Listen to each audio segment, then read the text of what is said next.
निकले पर आया चिट्टा चोला सीधे दर्जी नी भूलेगा वे ढोले दी मर्जी नी भूलेगा वे ढोले दी मर्जी तबीब मिलदे दवा नहीं मिलदी दवा जो मिले शिफा नहीं मिलदी मैं सारी दुनिया को फिर खड़ा हाँ हसीन मिलदे न वफा नहीं मिलदी चिट्टा चोला सीधे दर्जी नी मुलेंदा वे ढोले दी मर्जी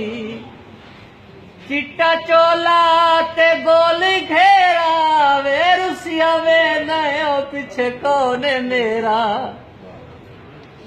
कलमा तो मसला दी तू तारो सिगिया है दी जीवन दी चासियां दी चिट्टा चोला ले आ बाजारू ए रोंदा आया ढोले दे शारू इंसोली लोहा